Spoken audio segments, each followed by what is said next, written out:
그 끝날이 내 앞에 이르렀으니 내가 그들을 땅과 함께 멸하리라. 너는 고페로 나무로 너를 위하여 방주를 만들되 그 안에 칸들을 막고 역청을 그 안팎에 칠하라. 내가 만들 방주는 이러하니 그 길이는 300규빗, 너비는 50규빗, 높이는 30규빗이라. 그게 창을 내되 위에서부터 한 규빗을 내고 그 문은 옆으로 내고 상중하 3층으로 할지니라. 아멘.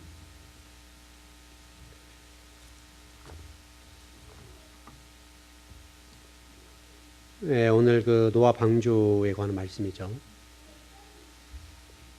방주의 유일한 문은 위에 하나 있죠. 이제 이것이 저와 여러분의 살 길을 설명하는 거고, 우리가 무엇을 지향하면 살 것인가를 설명하는 그런 구절입니다. 그래서 우리 지난 시간에 그 니고데모 얘기를 하다가 좀 마무리를 못하고 마쳤는데, 오늘은 그쪽을 좀 공부해 보십시다. 마무리를 좀 해보고요. 이 창이 위로 났다는 것과 이 니고데모 얘기가 다 똑같은 얘기입니다. 하나이기 때문에 그런 것을 공부해야 이 창의 그 윗문, 위로 이렇게 문을 낸다고 하는 것이 정확하게 들어오니까, 그래서 니고데모의 공부를 하는 겁니다. 니고데모에게 이제 그랬죠. 물과 성령을 거듭나지 아니하면 결단코 구원받을 수 없다. 이렇게 돼 있잖아요. 그러니까 여러분, 이 본문이 이제 우리 신앙생활에 대해서 굉장히 중요한 본문이거든요. 왜 그런가 하면, 이제 위로 거듭난다. 다시 물과 성령을 거듭나지 아니하면, 다시 위로부터서 이제 이런 내용이 포함되어 있는 걸 보면, 창세기 6장에서는 이게 지금 창문 하나 얘기하는 거고, 요한복음 3장에서는 니고데모와 예수님과의 대화 가운데, 니고데모는 율법학자잖아요. 바리새인이고 그런 부분인데, 어떻게 구원받을 수 있습니까 했을 때 위로부터 거듭나야 된다. 이렇게 됐단 말이죠. 근데 이것은 그 헬라어 단어나 이제 이런 것들 좀 찾아보니까요, 정리가 이제 명확하게 좀 되어 있습니다. 좀 뒤에 그 부분을 공부할 거고요. 여러분, 예수님께서 십자가에서 무덤문이 열릴 때 어떻게 됐습니까? 예수님께서 십자가 돌아가시고 그럴 때 어떤 현상들이 막 일어났죠. 그때 첫 번째 일어난 일이 뭐죠? 그 다음에 무덤문 열리고, 그 다음에 또 뭐가 어떻게 됐죠? 예수 십자가에 돌아가셨을 때, 운명하셨을 때 무덤문 열리고 휘장이 찢어졌죠. 그랬죠. 휘장이 어떻게 찢어졌어요? 위에서 아래 찢어져서 아래에서 위로 찢어졌어요. 위에서 아래로 쫙 찢어졌죠. 이런 것들이 간단한 것 같지만 다 똑같은 얘기예요, 여러분. 노아 방주의 위에다 창문을 내는 것과 니고데모와 예수님과 대화 가운데 위로부터서 거듭나야 된다. 이런 부분과 물과 성령을 거듭나야 된다. 그런 것과 예수님 십자가를 돌아가실 때 휘장이 찢어졌는데 위에서 밑으로 쫙 찢어졌죠. 이런 것들이 다 하나예요. 성경은 창세기에서 우리 1장 1절, 창세기 1장 1절부터 이 말이 똑같은 말이에요. 똑같이 흘러가는 거예요. 그러니까 이 구원의 문제는 반드시 이 문제가 해결돼야 돼요. 이 문제 해결되지 않으면 해결이 안 돼요. 그래서 이 문제는 굉장히 중요한 문제이기 때문에 오늘 어떤 시간 되는 범위로 좀 맞춰보죠. 여러분, 전번에 우리가 그 창세기 1장 1절 공부할 때 성경의 제목이다 이렇게 말씀드렸었고, 또 창세기 1장 1절은 성경 전체 결론이기도 해요. 제목이고 결론이에요. 창세기 1장 1절 속에 다 들어있어요. 다 들어있어요. 성경 창세기 1장 2절에서 요한계시록 22장 21절까지 내용이 창세기 1장 1절 속에 들어있어요. 결국 성경은 창세기 1장 1절을 풀어놓은 거예요. 그러면 창세기 1장 1절이 얼마나 중요한지 아시겠죠? 결국은 창세기 1장 1절만 해결되면 끝나는 거예요. 그래서 여러분들이 이번에 지금 우리가 다바를 공부하는데, 지금 6장 나가고 7장 좀 나가는데, 여기 오는 동안에 시간이 굉장히 많이 걸렸죠. 앞으로 얼마나 시간이 걸릴지 모르겠습니다만은, 실질적으로 창세기를 공부하면서 창세기 속에 성경 전체를 펼치는 거예요. 그래서 여러분이 창세기만 제대로 공부하면 성경 전체를 공부하는 거예요. 창세기가 그래서 공부가 어렵고요. 창세기만 반듯하게 정리해 놓으면 사실은 성경 공부도 할 게 없어요. 다 하니까. 왜냐하면 1장 1절 속에 다 들었다겠죠. 성경 창세기 1장 2절과 요한계시록 22장 21절의 내용이 창세기 1장 1절 속에 다 들어있는 거니까 그걸 펼쳐놓은 거예요. 결론을 정리해놓고 그걸 쫙 편 거예요. 그게 성경 전체예요. 그래서 실질적으로 창세기 1장 1절만 공부하면 끝나버리는 거예요. 공부는. 그리고 창세기만 전체를 공부하면 성경 공부할 게 없어요. 다 포함되어 있어요. 조금 내용이 좀 이제 각도가 좀 다른 것 뿐이지 실질 창세기 제대로 공부하면 전체를 공부할 수가 있어요. 그래서 저도 지금 우리나라 지금 꽤나 성경을 좀 가지고 안다고 하는 어떤 교수나 목사님들 어떤 자료가 있으면 제가 구입해서 보는데 실질적으로 창세기 1장 얘기를 다 하는 거예요. 왜냐하면 성경을 공부하는 분들은 다 알지요.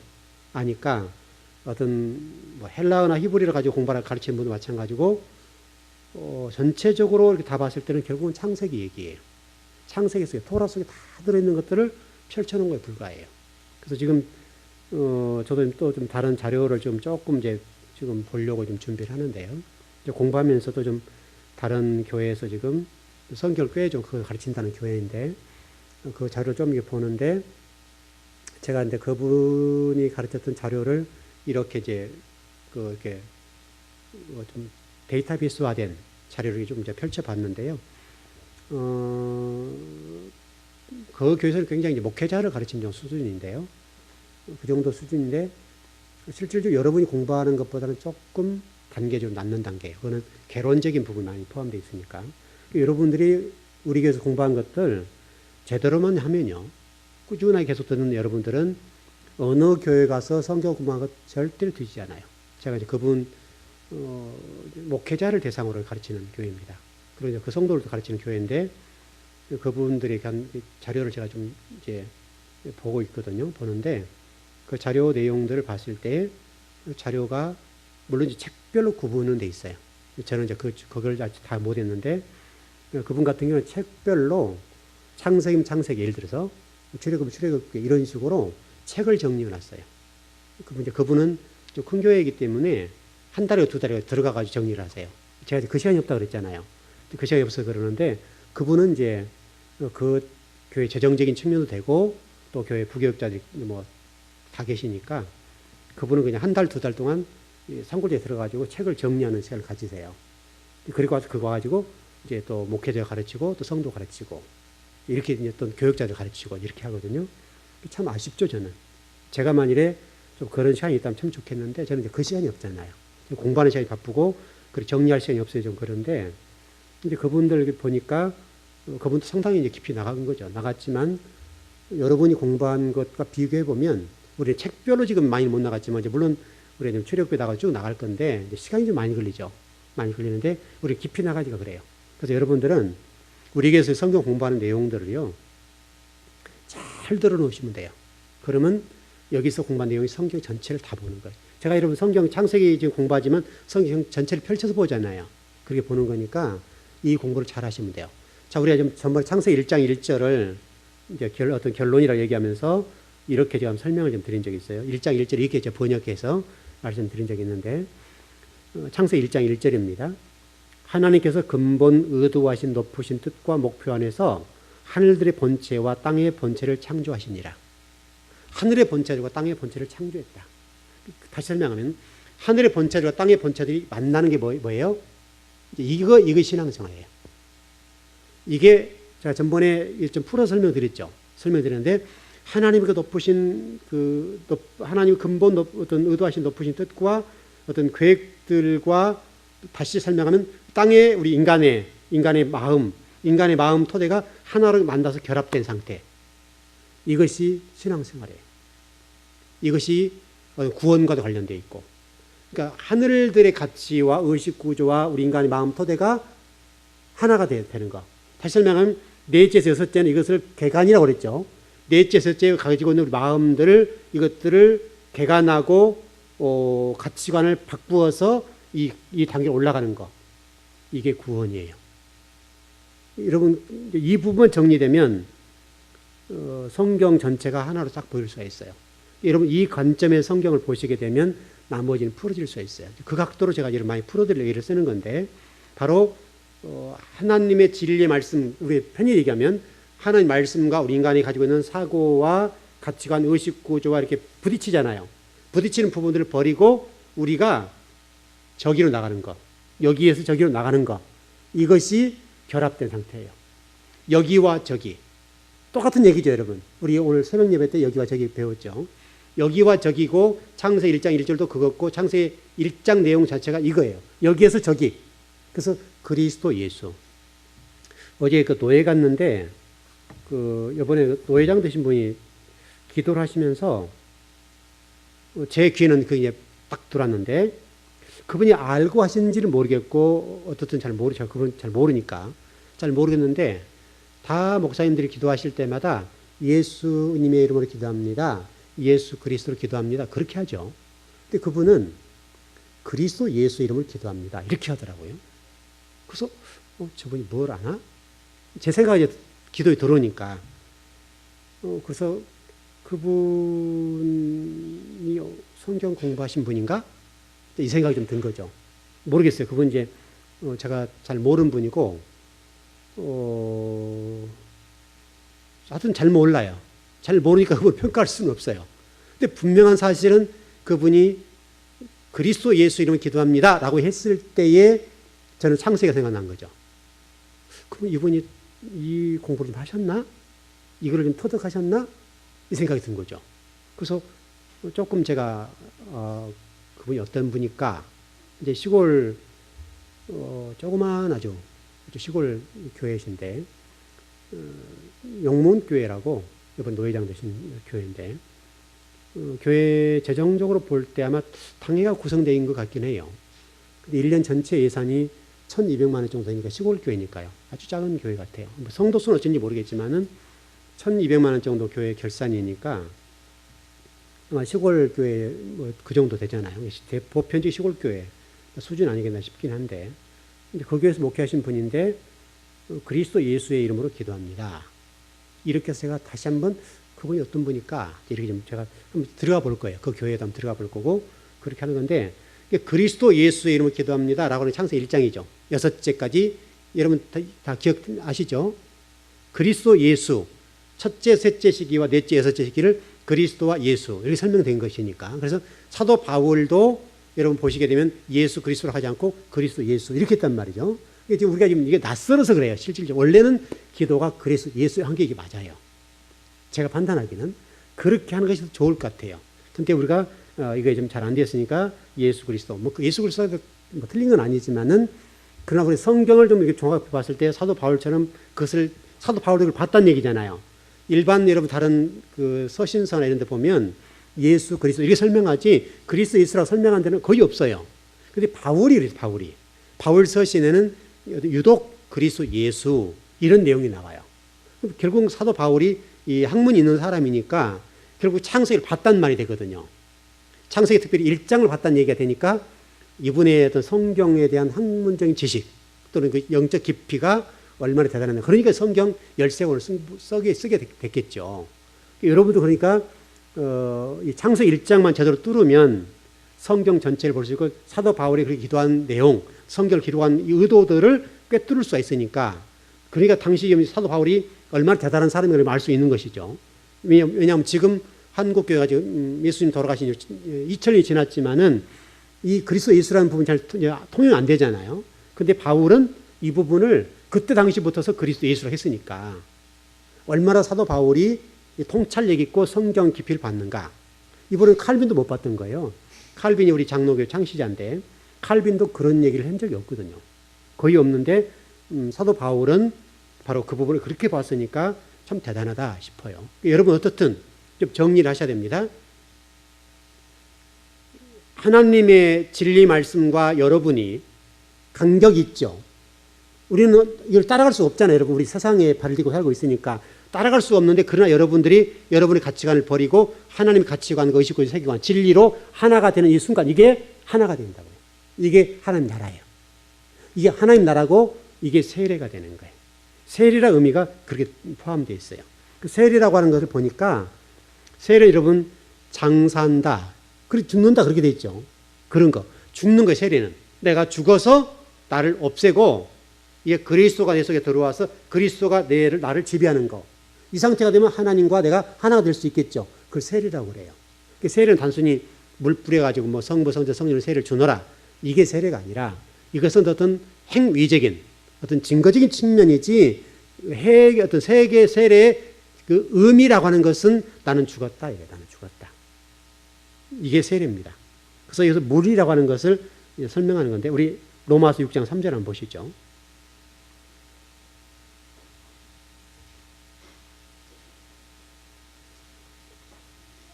로마서 6장 3절입니다.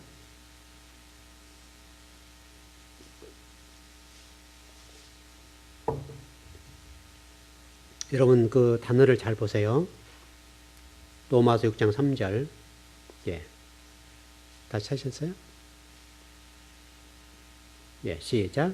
무릇 그리스도 예수와 함께 합하여 세례를 받은 우리는 그의 죽으심과 합하여 세례를 받은 줄을 알지 못하느냐. 자, 그럼 설명한 내용이죠. 자, 여러분 보십시오. 이 바울 서신이죠. 로마서는 그리스도 예수와 함께 합하여 세례를 받은 우리는 이해되시죠?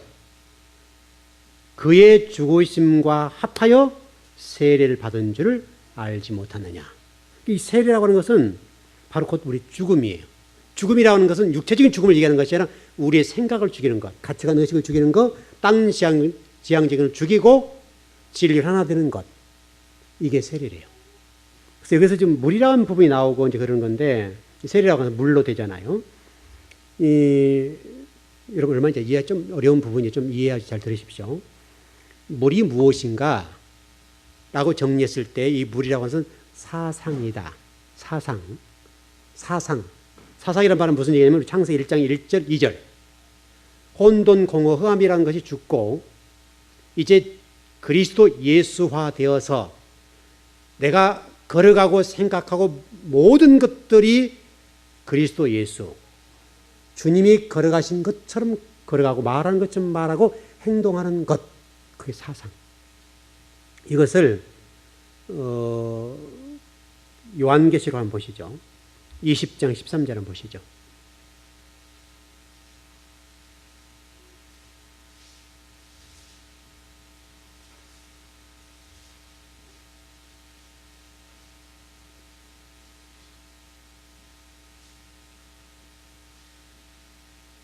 예, 20장 13절입니다.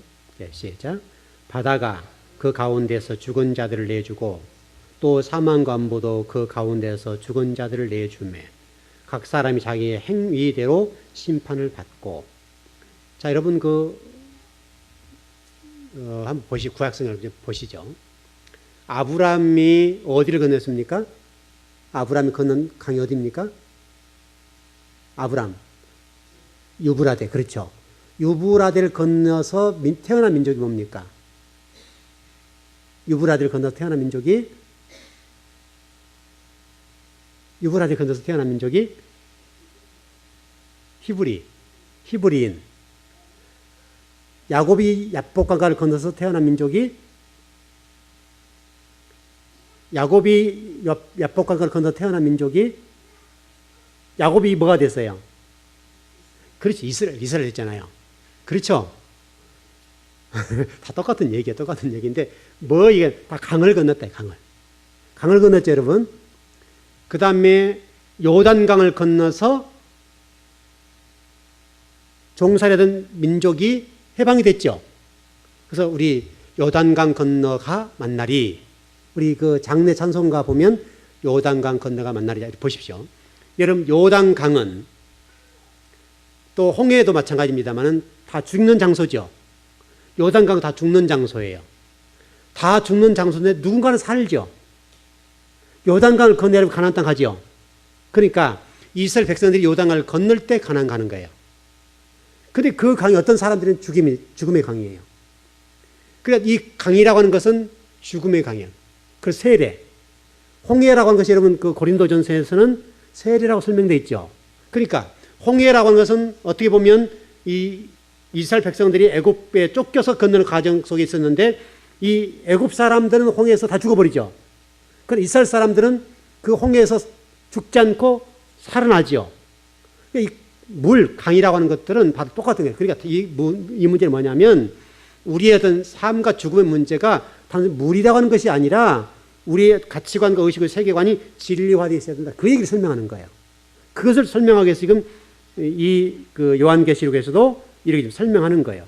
여러분 요단강을 건넌다. 이 말은 단순하게 정리하면 이렇게 정리하면 되겠어요. 나의 옛사고를 죽여 건너는 것이다.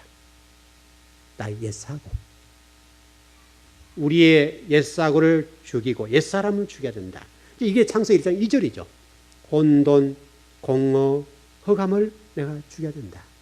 이걸 죽여야 나의 옛사람을 벗어나는 거예요. 근데 이 문제는 여러분 아마 여러분 스스로도 실험을 해보시면 그렇습니다만은 굉장히 어렵습니다. 우리가 온전히 주님 앞에 다 모든 걸 맡기고 주님이 생각하고 말하고 행동하는 것처럼 내가 간다고 하는 것이 쉬워요, 어려워요? 굉장히 어렵죠. 어려운 정도가 아니라 이것은 우리가 죽는 날까지 해야 될 문제예요. 죽는 날까지 이 문제를 해결해야 돼요. 죽는 날까지 이 문제 때문에 실수하고 실패할 거예요. 또 하나님 앞에서 또 잘못할 거예요. 또 하나님 죄를 지을 거예요. 계속 그걸 반복하고 조금씩 성화되어 가죠. 그런 건데 그런 것이 결국은 우리를 복되게 만들어준다. 그래서 이 옛날이라는 단어를 보니까 그 히브리어로 보니까 옛날이라는 단어가 예모트 올람이라는 단어더라고요.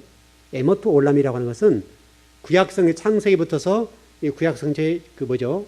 인간적인 모습을 보여 아담이 범죄한 사건, 뭐 가인의 범죄, 그 다음에 바벨탑의 사건, 기타 뭐 수많은 구약성의 어떤 죄를 짓는 모습들, 뭐죠? 그 시내산 사건들, 시내산에서 금송아지 만든 사건들, 이 모세가 이 시내산을 수없이 올라가 내렸다 하거든요. 성경에 여러분 뭐 딱 2번 올라갔다 내려온 걸 이해하는데 그렇지 않습니다. 굉장히 많이 올라갔다 내려옵니다. 많이 올라갔다 내려왔다는데 그 과정 속에서 이러저런 일이 굉장히 많이 일어났습니다. 그 모든 걸 구약서 일어났던 모든 사건을 포함해서 그것을 옛날 이렇게 포함합니다. 그래서 에모트 올람 이렇게 표현합니다. 에모트 올람이라고 하는 것은 바로 과거에 일어났던 모든 죄악적인 모든 부분들 그런 설명을 하는 거고요. 그렇게 좀 정리를 했으면 좋겠어요. 그래서 여러분 그 세례 요한이 첫 번째 와서 이런 외침을 했었어요. 회개하라 천국이 가까이 왔다. 이 외침이 무슨 외침이냐? 회개하라 천국이 가까웠다 라고 하는 것은 당시에 여러분 우리 입장이 아닙니다. 당시에 예배를 임하는 또 이 설교를 듣는 또 복음을 듣는 사람의 대상이 누군가를 설명해야 돼요. 그때 당시 복음을 들었던 사람은 누구예요? 세례 요한이 말라기에 400년 동안에 여러분 영적 암흑기에 있었다고 그랬죠. 그리고 와서 세례 요한이 짠 하고 회개하라 천국이 왔다 딱 한마디 외치죠. 그 대상이 누구였겠어요? 그 대상이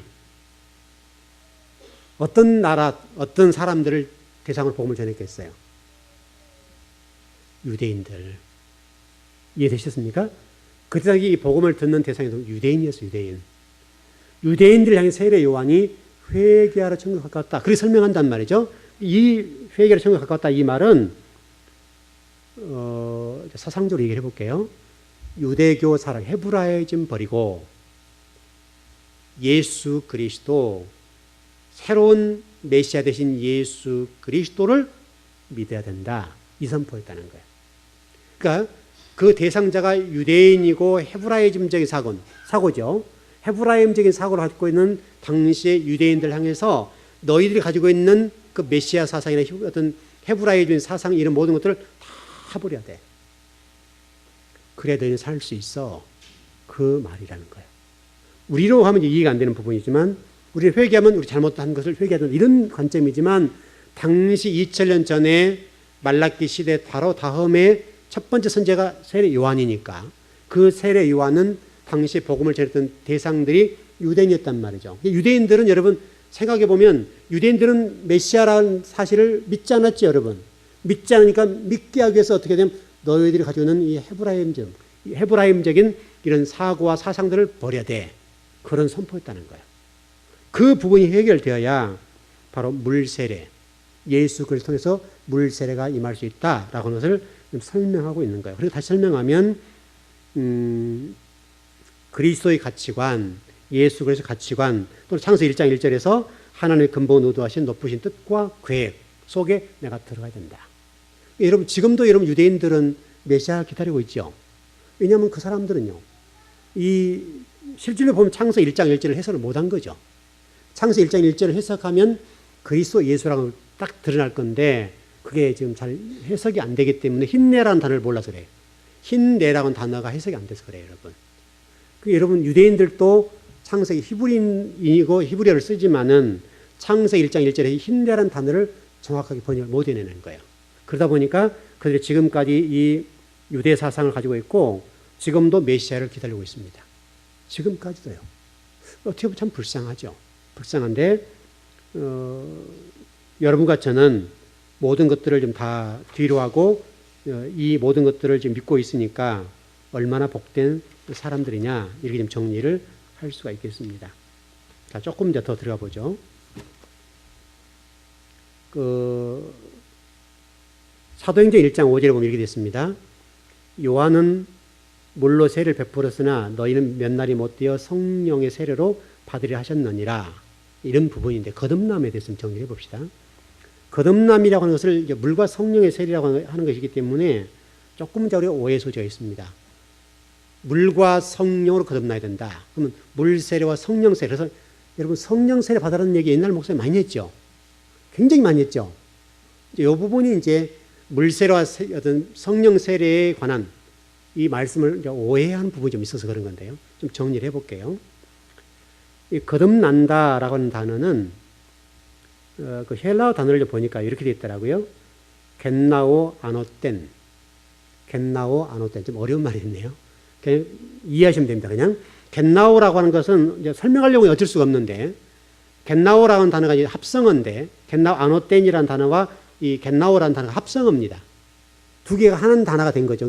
여러분 히브리어나 헬라어는 특별히 히브리어는 단어 하나가 그 속에 뜻이 들었고 하나님의 의미가 들고 생각이 들었습니다. 단어 하나가 모여서 글자가 되는 건데 하나 속에 글자가 포함되어 있는 거예요. 글자 속에 하나님 뜻이 포함되어 있어요. 단어 하나가 하는 뜻이에요. 그래서 히브리어가 어려운 거예요. 그런 공부를 하기 어려운 건데 이 겟나오라고 하는 무슨 얘기냐면 태어나다. 아노텐이라는 단어는 위로부터와 다시 우리 아까 위로 얘기 공부한 거죠. 그 얘기하는 거예요. 그러니까 거듭난다라고 하는 말의 뜻은 정리하면 거듭남이라고 하는 것은 이중적인 의미를 포함되어 있는데 위로부터 다시 태어나야 된다. 위로부터 다시 태어나야 된다. 그러니까 우리가 니고데모가 그럼 다시 들어갈 수 있으면 이런 표현이 아니라는 거죠. 여러분 공부했으니까. 위로부터 다시 태어난다. 다시 태어나야 된다. 하나님으로 다시 우리가 선택을 받아야 된다. 그런 말 포함되는 것이고 다시 설명하면 위로부터 다시 태어나야 된다는 얘기니까 인간적인 생각과 사고의식을 다 버리고 하나님의 생각과 의도하심과 계획하신 뜻대로 우리가 살아드리는 것. 이게 거듭남이에요. 어떻게 보면 쉽지만 쉽지가 않습니다. 이건 좀 다시 좀 정리해보면 이게 이중적인 어떤 의미를 품고 있는데 이게 요한복음에서의 문학 기법이에요. 예, 그래서 물과 성령으로 거듭나야 된다라고 하니까 우리 옛날 목사님들은 이 본문을 잘 이해 못해서 물 세례와 성령 세례가 있다 이렇게 표현했단 말이죠. 그래서 이 물 세례를 받고 성령 세례를 받아야 된다 그러니까 금식하고 기도하고 막 이 부분에 강조했어요. 이게 성령 세례를 받아야 되는 거 실제로 우리 은사 집회하면 성령 세례를 하잖아요. 그런 것도 하게 되고 그랬는데 이것은 요한복음 신학의 문제예요. 요한복음에서 이게 신학적인 문제들 문학 기법이에요. 요한복음을 기록하는 문학 기법이라 이 말이죠. 그게 두 가지가 아니라 문학 기법적으로 설명하는 거예요. 그걸 좀 이해하시고 이 말은 정리하면 이렇게 되는 거예요. 예수님을 믿는 신앙과 예수 믿는 사람으로서 우리가 어떻게 살 것이냐 이 두 가지가 하나라는 거예요.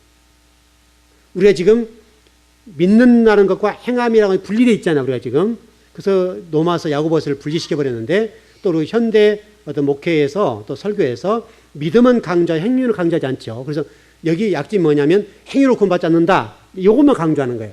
행위로 구원 못 받아요. 그러나 예수를 믿는 사람들은 행위적인 측면이 드러나야 된다 이 말이죠. 이 부분은 분명해요. 그러니까 신앙적으로 예수를 믿어야 되고 예수 믿는 사람들은 그 행위적인 측면이 드러나야 된다라고 하는 것이 거듭남이라는 거예요. 좀 정리가 되시나요? 좀 어려워졌는데요. 그 중생, 다시 거듭난다는 말이 한문으로 뭐냐면 중생이란 말이에요. 중생. 중생이란 말인데 한문에 이렇게 풀어볼게요. 무거울 중 날생. 무거울 중 날생. 중생이란 말은 무겁게 난다 그 말이죠.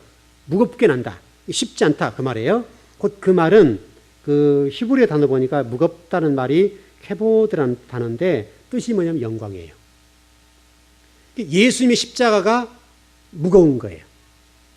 그게 영광이래요, 여러분. 신앙생활은 십자가 죽는 건데 그게 영광이 되는 거예요. 여러분 진리 때문에 핍박당하고 고난당하고 진리 때문에 고난당하고 힘들고 세상 속에서 진리 때문에 또 때로는 외롭고 그걸 보면서 하나님은 영광을 받으신다. 그렇게 설명드린 적 있죠, 제가. 바로 이 무겁다는 게, 무겁다는 말 뜻 자체가 영광이다, 영광. 십자가의 죽음 자체가 영광이 되는 거예요. 여러분 신앙생활 뭔지 알겠죠? 신앙생활은 여러분 무겁고 가볍지 않아요. 신앙생활하는 것은 얼마나 고통스러운지 몰라요. 여러분 실제로 말씀대로 산다는 것이 얼마나 어려워요. 의를 지향하고 산다. 말은 쉬운데 현실적인 삶 속에서 얼마나 힘드냐고 이게. 그래서 이 부분을 무겁다라고 설명하고 있어요. 무겁다라고 하는 말은 얼마나 우리에게 중요한지 몰라요. 그 자체가 영광이 된다. 그것이 영광이 돼요. 십자가의 죽음, 십자가의 거듭남, 십자가의 삶, 진리로 사는 것, 진리와 타협하지 않는 것, 그게 무거운 삶이에요. 그 무거운 삶이 곧 하나님 영광이 된다. 아버지 영광 받으세요. 이게 아니라 이거예요. 여러분 아시겠죠? 좀 그렇게 좀 정리가 좀 됐으면 좋겠어요. 그러니까 물과 성령으로 거듭난다라고 하는 것은 좀 위를 지향해야 된다. 이제 그렇게 좀 정리를 하면 어떨까 싶습니다. 위를 지향하고 그리스도 예수와 내가 하나가 되어서 예수 그리스도 하나가 되어서 주님처럼 살아버리면 간다는 거예요. 근데 어렵죠. 그게 어려워. 우리는 그걸 향해서 가는 거예요. 신앙생활에 뭘죠? 공부를 배우고 말씀을 배우고 진리를 터득하면 나도 모르게 세상적인 조금씩 잘라지죠. 그거예요. 그거 하면 되는 거예요. 하나님 여러분과 저를 알아요. 여러분 어느 날 갑자기 신령해가지고 그렇게 될 수가 없어요. 산신령처럼 변하지 않는다 이 말이죠. 그렇게 할 수도 없는 것이고 우리는 조금씩 변해서 주님이 걸어가신 길을 조금씩 좀 따라가는 거예요. 그게 그리스도의 삶이에요. 그렇게 가는 것이 신앙생활입니다. 여러분 그것을 잊지 않았으면 좋겠습니다. 이제 고린도전서 15장 44절 49절을 쭉 한번 봤으면 좋겠는데 한번 읽어볼까요? 한번 읽어보시죠. 고린도전서 15장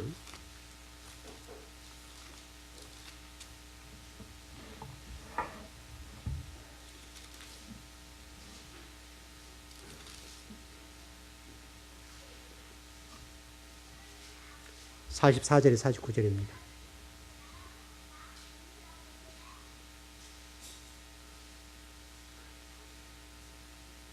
예, 44절에 49절 시작. 육의 몸으로 심고 신령한 몸으로 다시 살아났나니 육의 몸이 있은즉 또 영의 몸도 있느니라. 기록된 바 첫사람 아담은 생명이 되었다함과 같이 마지막 아담은 살려주는 영이 되었나니 그러나 먼저는 신령한 사람이 아니요 육의 사람이요 그 다음에 신령한 사람이니라. 첫사람은 땅에서 났으니 흙에 속한 자이거니와 둘째 사람은 하늘에서 나셨느니라. 무릇 흙에 속한 자들은 저 흙에 속한 자와 같고 무릇 하늘에 속한 자들은 저 하늘에 속한 이와 같으니 우리가 흙에 속한 자의 형상을 입은 것 같이 또한 하늘에 속한 이의 형상을 입으리라. 여러분 예수님이 하나님 형상이라고 그랬죠. 그러니까 예수님처럼 살면 되는 거예요. 그러니까 첫째 아담은 아니죠. 둘째 아담은 예수 그리스도 그 얘기하는 거예요. 지금 제가 금방 설명드렸던 그 얘기가 지금 다 포함되어 있는 내용입니다. 그래서 여러분 바로 노아 방주가 그것을 담고 있습니다. 노아 방주는 결국 누구를 예표하는 거예요? 예수 그리스도. 단순히 노아 방주를 지어라 이게 아니라는 거예요. 노아 방주가 하나님 말씀하는 의도의 목적이 아니에요. 그게 목적은 예수 그리스도예요. 그래서 우리 전번에 예수님 무리를 그런 사건을 설명드렸죠. 그래서 여기에서 저기로 광야에서 저쪽으로 간다는 얘기 설명드린 기억이 나죠. 여기서 저기로 예수님이 가라 그러잖아요. 근데 풍랑이 일어서 죽게 당했었죠. 주님께서 그걸 걸어가시잖아요. 그래서 살려주는 장면이 나오는데 바로 그게 노아 홍수 사건과 똑같은 거예요. 그리고 구원과 똑같은 것이고 바로 노아 방주를 설명하는 거예요, 여러분. 노아 방주에서 다 밖에 있는 사람 다 죽었죠. 그 안에 사람은 살았죠. 그 얘기예요. 그러니까 예수 그리스도를 우리가 따르고 닮으면, 예수 그리스도화되면 예수 그리스도를 생각하고 말하고 행동하면 우리 구원받는 거예요. 그러니까 이 노아 홍수 사건은 하나님 노아 홍수에 얘기해서 방주 얘기하려고 것이 아니라 결국 누구를 얘기하려고 하는 거예요? 예수 그리스도. 예수 그리스도가 유일한 구원의 길이다. 그것을 보여주는 것뿐이에요. 왜냐하면 이 세상을 여러분 보십시오. 세상이 요동을 쳐요, 안 쳐요? 노아 홍수 때는 비가 와서 요동 쳤어요, 안 쳤어요? 그거예요, 그거. 요동을 치고, 여러분 생각해 보세요. 하늘에서 물이 쏟아지고 창이 터져버렸죠. 바다에서 이렇게 물이 터져버렸죠. 그러면 그 물과 수압이 생기죠. 수압이 생겼을 때 이 온갖 천지 만물의 이 산과 들에 있는 나무들이 어떻게 되겠어요? 그냥 난리가 났겠죠. 이게 나무가 뽑히고 또 죽어나가고 막 했을 때 얼마나 요동을 시켰어요. 여러분 여러분 홍수 날 때 여러분 아시죠? 얼마나 무서운데요. 세상이 좀 그렇습니다. 그 속에서 여러분이 살 수 있는 유일한 길이 뭐다? 예수 그리스도밖에 없다. 여러분이 유일한 소망과 희망은 예수 그리스도밖에 없다고 하는 것을 이 노아 홍수를 통해서 설명하는 거예요. 지금 제가 다 공부를 다 잊어도 관계없어요. 이거 하나만 기억하면 돼요. 노아 홍수에서 지금 그 얘기를 하려고 여기까지 왔어요.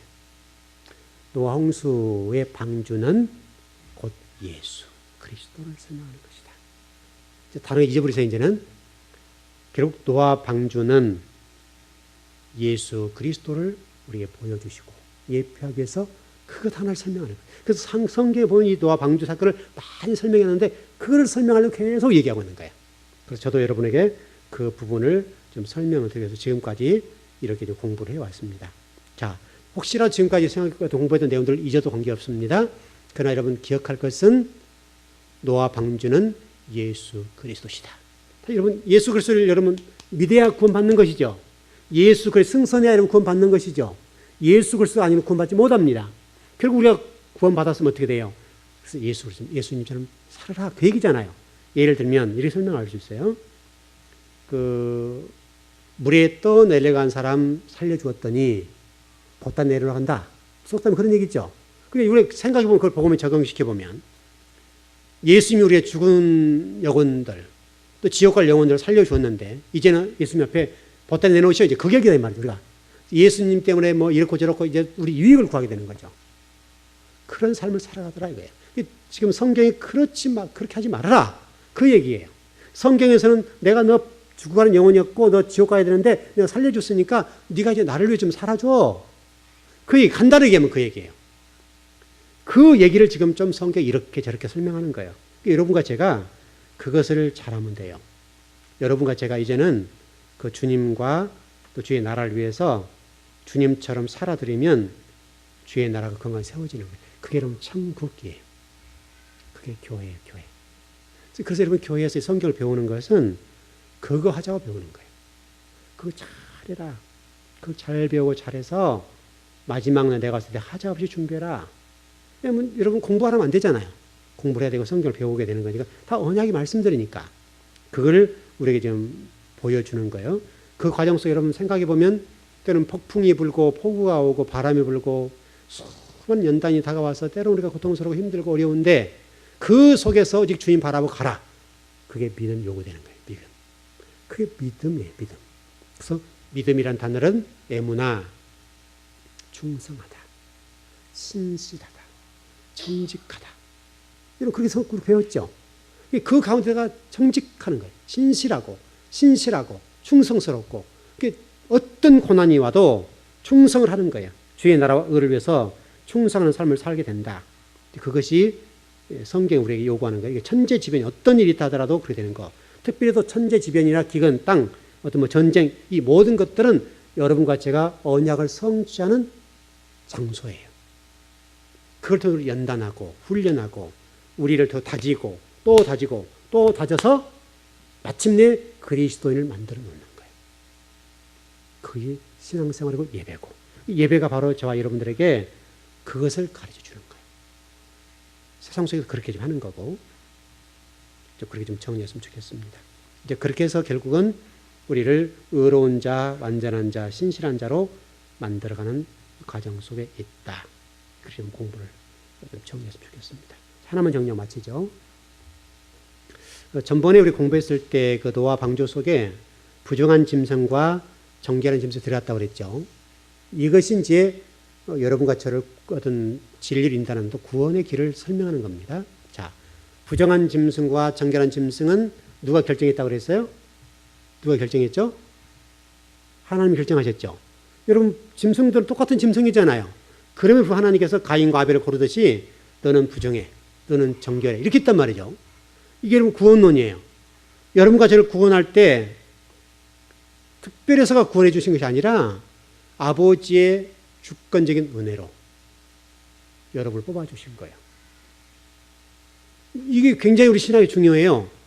이게 지금 우리 지금 천주교회나 또 알미니안주의 뭐 천주교 다 똑같은데 이런 거고 기독교가 완전히 달라요. 또 이게 뭐 우리 전사님 아마 저기 그가 감리교라고 그랬죠. 감리교 신학교죠. 아마 거기서는 우리가 좀 다르게 배울 겁니다. 알미니안주의 쪽을 공부할 건데 우리 이제 칼빈주의니까 그쪽 공부하는 건데 그쪽에서는 여러분 자유의지가 있다고 가르쳐요. 이 알미니안주의. 우리가 지금 제가 여러분 자유의지가 있다고 그랬어요? 없어요? 없다고 그랬어요? 없다고 배웠죠? 이게 신학에서도 드러나는 건데 지금도 많은 목회자가 자유의지를 얘기해요. 설교회 가운데. 지금도 우리 통합지에도 마찬가지고 유명한 목사님들도 지금도 우리 자유의지를 얘기 많이 해요. 근데 이 자유의지는 알미니안주의예요. 신학적으로도. 칼빈주의는 우리 장로교회는 천적 타락이에요. 천적 타락.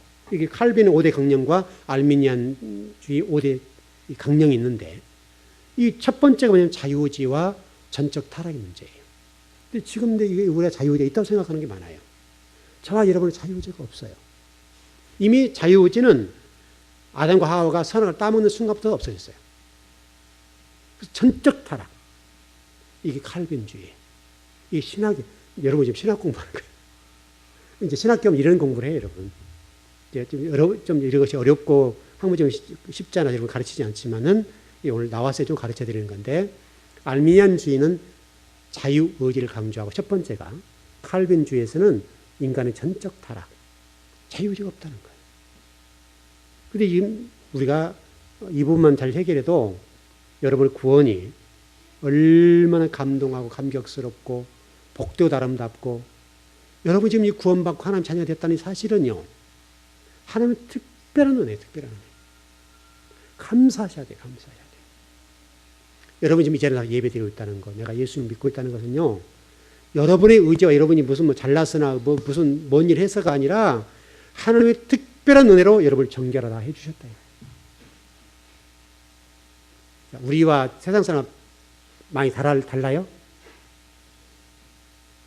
별로 다른 거 없어요. 그 사람들이 우리나 깊이 들어가면 똑같아요. 비슷해요. 저와 여러분이 뭐 특별해서가 아니라 바로 정결하고 부정한 짐승을 설명한 것처럼 아버지가 우리를 그렇게 선택해 주셨어요. 그래서 감사라는 거예요. 그래서 기뻐하라는 거예요. 왜냐하면 이것은 하나님의 놀라우신 은혜요. 놀라우신 은혜예요. 가인과 아벨에서 아벨을 구원해 주신 것처럼 이건 굉장한 복이라니까. 여러분 그거 하나만 제대로 해도 정말 여러분 복인 줄 아십시오. 여러분을 정결하다, 정결하다. 부정하다 하지 아니하시고 정결하다. 근데 여러분 그 알미니안주의 같은 경우는 이 자유의지를 얘기하고 보편적 구원을 얘기합니다. 보편적 구원. 구원론에 있어서. 근데 우리는 제한적 속성. 우리 칼빈주의는 제한적이다. 그래서 이게 신학이 다른 거예요. 그래서 알미니안주의나 감리교 쪽엔 그렇습니다. 모든 사람을 구원할 수 있다. 이렇게 보는 거고 우리 장로교에서는 창세전에 예정된 사람을 구원받는다. 이렇게 합니다. 이게 좀 장로교의 또 신학입니다. 그래서 우리는 예정론을 믿는 거죠. 여러분 물론 그렇게까지 여러분 뭐 고민할 필요 없습니다. 다만 창세전에 여러분 하나님께서 선택해 주셨다. 이거 하나만 알면 됩니다. 이건 뭐 신학적인 어려운 부분들이니까 넘어가셔도 됩니다. 좀 정리를 하십시다.